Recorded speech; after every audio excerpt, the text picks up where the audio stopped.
हरेक सांसदको स्वकीय सचिवदेखि लिएर सबै कुरामा हामी उदाहरणै बनिरहेका छौँ। राजनीतिक अभिष्ट साधेर गभर्नरलाई पनि एकदमै निजामती कर्मचारी जस्तो आज एउटा कार्यालय भोलि अर्को कार्यालय गरेर सरुवा गर्ने निकाल्ने। मूलत के त भन्दाखेरि राष्ट्र बैंक भनेको हो एकदमै इन्डिपेन्डेन्ट एन्टिटी हो, संसारभरि यसरी नै अपरेट गर्छ। सबैले देख्ने गरेको कुरा चाहिँ जस्तो गभर्नरकै नियुक्तिलाई अलिकति स्थायी स्वरूपको यसले बनाएको छ। संशोधनको आवश्यकता र यसको औचित्यको सम्बन्धमा मान्य अर्थमन्त्रीज्यूबाट र गभर्नर साहबबाट गभर्नर तथा सञ्चालकको नियुक्ति र पदमुक्ति सम्बन्धी व्यवस्थालाई व्यवस्थित गर्ने, सञ्चालक समितिको काम, कर्तव्य तथा अधिकारलाई स्पष्ट गर्ने, समग्र आर्थिक सुधार सरकारको प्राथमिकताको विषय हो। हाम्रो चाहिँ राष्ट्र ब्याङ्कको मोनिटरी सिस्टम पनि साउथ एसियाको एकदमै राम्रो भइसक्यो। यो राष्ट्र ब्याङ्क ऐनको दफा 100 र बाफिया सँग यो अन्तर सम्बन्धको विषय छ नि। यो खुला रूपमा छलफल गरेर 9 जना राख्ने कि 7 जना राख्ने कि 5 जना राख्ने कि जस्ता विषयहरू चाहिँ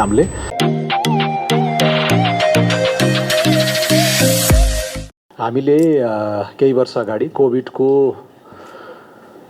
बेलामा हाम्रो चाहिँ ब्यालेन्स अफ पेमेन्ट्स अलिकति कमजोर भएको बेलामा अथवा जोखिमहरू देखिँदाखेरि अन्तर्राष्ट्रिय प्रतिकूलता अलि चर्कदै गएको बेलामा अन्तर्राष्ट्रिय मुद्रा कोष इन्टरनेसनल मोनिटरी फन्डसँग एक्सटेन्डेड क्रेडिट फेसिलिटी ECF सहयोग लिएका थियौँ र त्यो सहयोग लिने क्रममा नेपालले आफै हाम्रो अब यो अलिकति स्थापित पनि छ, आफैले गर्नुपर्ने कुराहरू पनि अन्तर्राष्ट्रिय सङ्घ संस्थाले अलिकति नगचकच्याएसम्म हामीले पहल कदमी नलिने गरेका थियौँ र यो ECF को धेरै नै वित्तीय सुधारहरू हाम्रो आर्थिक स्थायित्वसँग सम्बन्धित विषयहरूमा चाहिँ हामी पनि सदस्य राष्ट्र हौँ। अन्तर्राष्ट्रिय मुद्रा कोषको हामी पनि सदस्य राष्ट्र भए हुनाले त्यहाँ हाम्रो पनि स्टेक छ, हैसियत छ, हाम्रो पनि त्यहाँ भोइस छ, हाम्रो पनि एक्जिक्युटिभ डाइरेक्टरहरू हुन्छन्, हाम्रो प्रतिनिधित्व गरेर त्यहाँ जाने हुन्छ नै र उहाँहरूले नियमित रूपमा एउटा आर्टिकल 4 कन्सल्टेसन भन्ने हुन्छ, त्यसमार्फत हरेक वर्ष यहाँ आएर राष्ट्र बैंक, अर्थ मन्त्रालय लगायत योजना आयोग लगायत सबै सरकारवाला निकायहरूसँग सरसल्लाह गरेर नेपालले अवलम्बन गरिरहेका बाटो, नीतिगत बाटोबारे सचेत गराउने, सरसल्लाह दिने, सुझाव दिने, हैन, यावत चाहिँ यो परिपाटी दशकौँदेखि चलिआएको छ र नेपाल सरकारका अधिकारीहरूसँगको द्विपक्षीय संवादहरूबाट कहिलेकाहीँ उहाँहरूले भनेका कुराहरू पनि हामी इन्कार गर्ने गर्दछौँ र यो छलफलबाट नै एउटा चाहिँ निष्कर्षमा पुगेपछि हामीले हाम्रो आर्थिक सुधारहरू, वित्तीय सुधारहरू चाहिँ अगाडि बढ्ने गरेका छन्। अब राष्ट्र बैंकमा पछिल्लो समय यो 2058 को ऐन छ, यसले धेरै राम्रा कुराहरू राखेको थियो। मुख्यतः सबैले देख्ने गरेको कुरा चाहिँ जस्तो गभर्नरकै नियुक्तिलाई अलिकति स्थायी स्वरूपको यसले बनाएको छ, हैन। राजनीतिक अभिष्ट साधेर गभर्नरलाई पनि एकदमै निजामती कर्मचारी जस्तो आज एउटा कार्यालय भोलि अर्को कार्यालय गरेर सरुवा गर्ने निकाल्ने जस्तो भयो भने चाहिँ यति लगभग इन्डिपेन्डेन्ट प्रकृतिको यो संस्थामा राजनीतिक हस्तक्षेप हामीले निम्त्यायौँ भने चाहिँ यसले घातक परिणामहरू ल्याउँछ भन्ने चेतका साथ 58 को ऐन लिएर आइएको थियो र त्यस सँगसँगै धेरै सुधारहरू त्यहाँ थिए र त्यसैले तपाईँलाई थाहा छ पछिल्लो समय राष्ट्र बैंक अलिकति स्वायत्त, अफकोर्स हाम्रो जस्तो देशमा चाहिँ यो नेपाल सरकारकै अर्थ सचिव नै त्यहाँ बोर्डमा बस्नुहुन्छ, त्यस बारेमा नेपाल सरकारका धारणाहरू, नेपाल सरकारका नीतिगत कुराहरूलाई त्यहाँ कहिलेकाहीँ अब हामीले ल्याउने वित्तीय नीति, फिस्कल पोलिसीलाई मोनेटरी पोलिसीले परिपूरकको भूमिका खेल्नुपर्ने हुन्छ। यी यावत त्यो कन्टिन्युटीको लागि एउटा सम्बन्ध सेतुको रूपमा अर्थ मन्त्रालयकै सचिवज्यू चाहिँ त्यहाँ उपस्थिति हुन्छ र त्यसले हामीले मिलेर काम गर्ने नै गरेका छौँ। यद्यपि राष्ट्र बैंकको कल्पना सेन्ट्रल ब्याङ्किङ विश्वव्यापी नै मान्यता चाहिँ यो राजनीतिक चक्रभन्दा प्रभावभन्दा अलिकति पृथक हुनुपर्छ भन्ने नै छ र चुनावी चक्रहरू 5 वर्ष 6 वर्षभन्दा पनि पृथक रहनुपर्छ। राजनीतिक नेतृत्व सँग चाहिँ मिलेर नै काम गर्ने, हैन, किनकि साझा उद्देश्यहरू त हाम्रा समान नै हुन्, हैन। र प्राइस स्टेबिलिटीका कुराहरू, इकोनोमिक स्टेबलाइजेसनका कुराहरू, अल्टिमेटली आउटपुट एन्ड इम्प्लोइमेन्ट जेनेरेसनका कुराहरूमा चाहिँ मौद्रिक नीति र राष्ट्र बैंकका गतिविधिहरूले पनि चाहिँ सहयोग गर्नुपर्छ भन्ने मान्यता नै हो। तर समयहरू बदलिँदै गएका छन्। अहिले अब डिजिटल को जमाना छ, डिजिटल मुद्रा, सेन्ट्रल ब्याङ्कले नै इस्यु गर्न सक्ने डिजिटल करेन्सी CBDC को कल्पना अहिले आएको छ।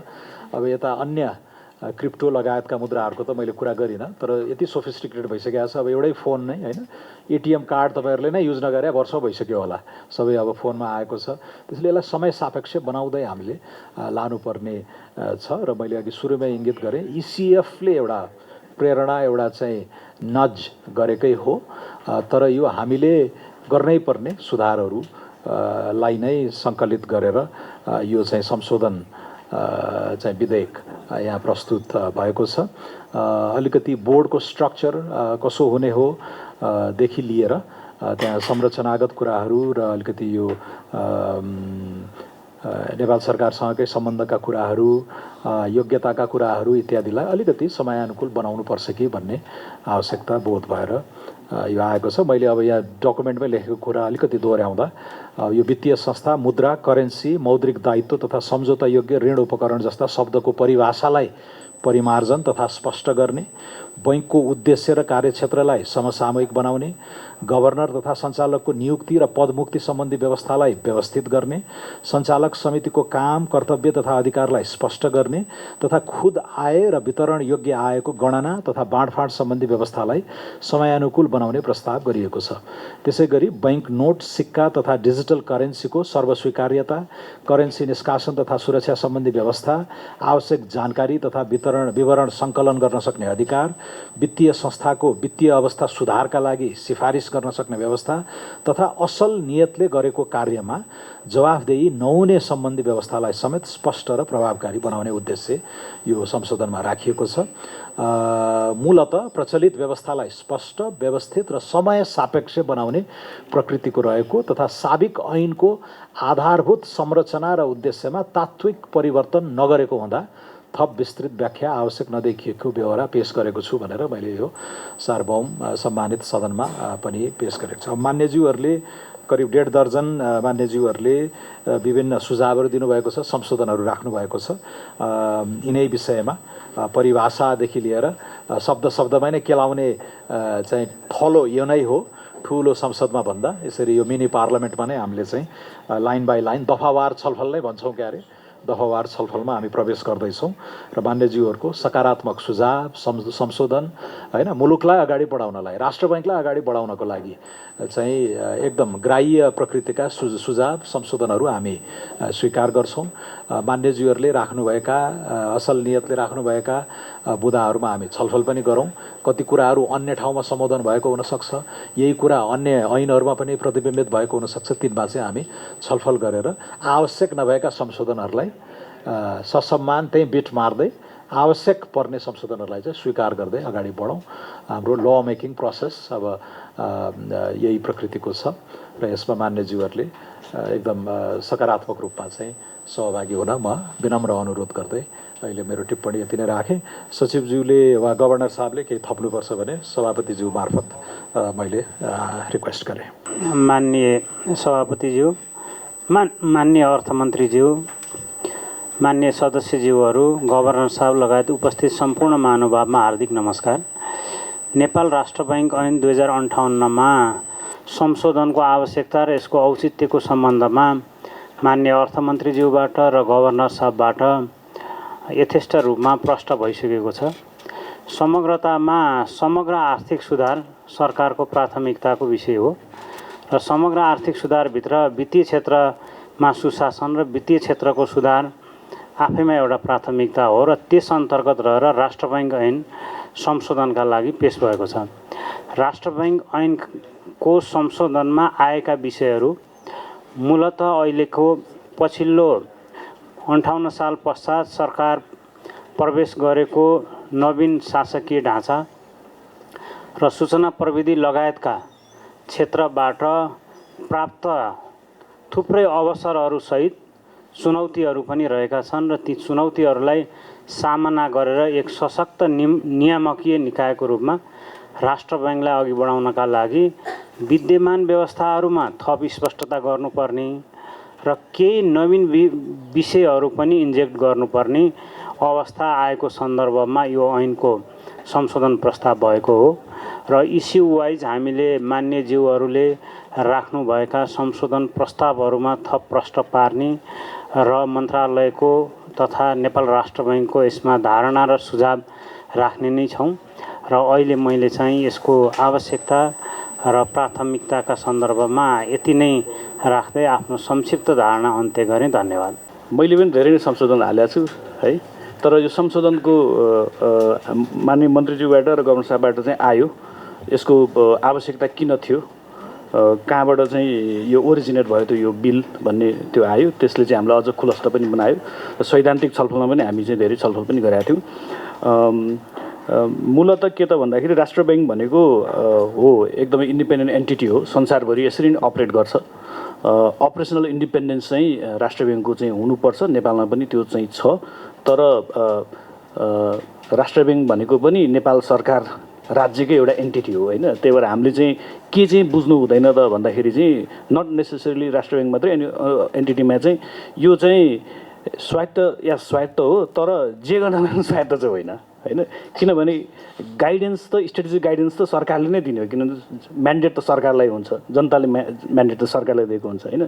त्यो कन्टेक्स्टमा चाहिँ हामीले बुझ्नु चाहिँ एकदमै जरुरी हुन्छ। त्यही भएर यो एउटा राष्ट्र ब्याङ्कलाई चाहिँ एउटा रोबस्ट इन्स्टिट्युसन बनाउनको लागि चाहिँ हामीले चाहिँ समय सापेक्ष चाहिँ हामीले यसलाई चाहिँ चेन्जेसहरू चाहिँ गर्नुपर्छ र चेन्जेसलाई एडप्ट पनि गर्नुपर्छ र त्यो चाहिँ सरकारको पक्षबाट र राष्ट्र ब्याङ्क एज एन इन्स्टिट्युसन पनि तपाईँहरू चाहिँ ओपन माइन्डेड चाहिँ हुनुपर्छ। किनभने अहिलेको जुन यो डिजिटल युग छ, जुन फिन्टेकको युगमा चाहिँ हाम्रा इन्स्टिट्युसनहरू चाहिँ धेरै तल हुने तर समाज चाहिँ धेरै माथि, जस्तो अघि हामी चाहिँ साइडमा पनि कुरा गरिरहेको थियौँ नि यो लेन्डिङका कुराहरू होइन।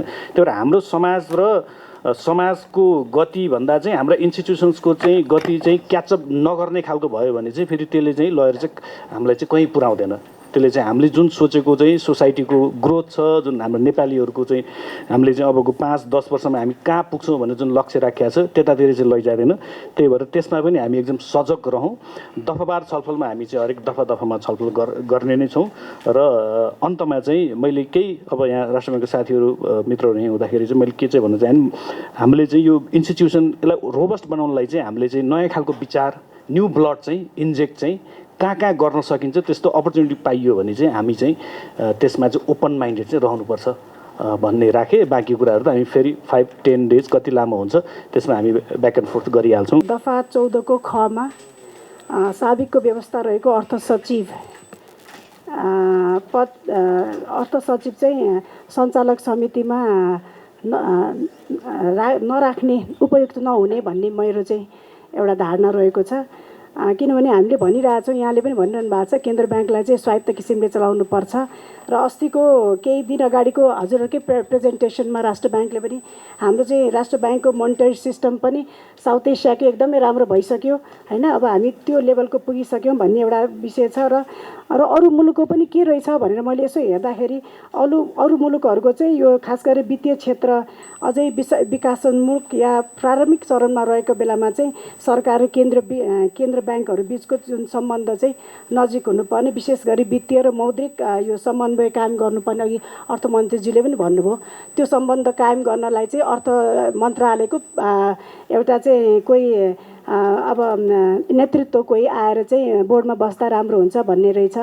तर अब हामीले यो ब्याङ्कलाई अलिकति स्वायत्त हिसाबले चलाइरहेको छौँ। मैले चाहिँ भन्न खोजेको चाहिँ कस्तो भने आवश्यकताको आधारमा आमन्त्रित सदस्य बनाउन मिल्यो, अब्जर्भरको रूपमा राख्न मिल्छ भन्ने चाहिँ मेरो एउटा रहेको छ। किनभने मलाई अलिकति कस्तो लागिरहेछ भने यो अर्थ मन्त्रालयको नेतृत्व बोर्डमा हुँदा मौद्रिक नीतिको माथि चाहिँ कार्यपालिकाको अलिकति हस्तक्षेप हुन्छ कि भन्ने मेरो चाहिँ अलिकति त्यतातिरबाट त्यो एङ्गलबाट मैले सोचेको हुनाले मैले यो संशोधन हालेको छु। अनि अर्को विषय चाहिँ अब दफा 14 को खण्ड घमा चाहिँ सञ्चालक समितिमा कम्तीमा एकजना महिला हुनुपर्छ भन्ने विषय म आफू पनि पहिला ब्याङ्कको बोर्डमा बसेको र अहिलेको ब्याङ्क तथा वित्तीय संस्थाको हेर्नुहुन्छ भने सबै ब्याङ्क तथा वित्तीय संस्थामा कम्तीमा एकजना महिला अनिवार्य जसरी सञ्चालक रूपमा रहेका छन्। त्यसकारण चाहिँ राष्ट्र ब्याङ्क जस्तो चाहिँ संस्थामा एउटा महिला सञ्चालक हुनु पनि एउटा गर्वको विषय हुन्छ।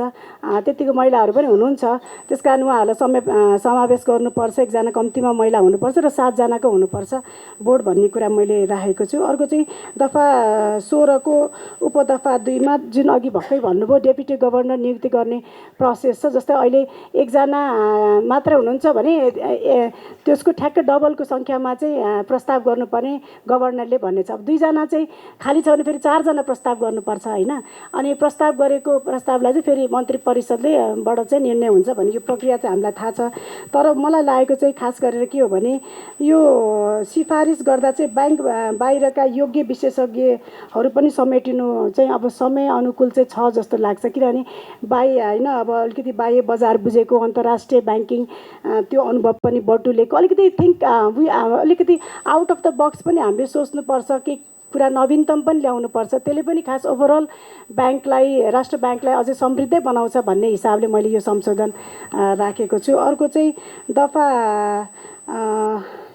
जुन योग्यताको मापदण्ड छ नि यो योग्यताको मापदण्डमा दफा 20 को खण्ड ग मा चाहिँ अब यो योग्यता धेरै छ। आर्थिक मौद्रिक ब्याङ्किङ वित्तीय वाणिज्य व्यवस्थापन लगायत अन्य छ र त्यो छ भने त्यसमा चाहिँ मैले खास गरेर यति धेरै चाहिँ यो जुन योग्यताको मापदण्ड उम्मेदवारहरूलाई चाहिँ त्यो सङ्ख्याहरू सीमित गर्छ जस्तो लाग्छ मलाई चाहिँ है त्यो धेरै राख्दाखेरि।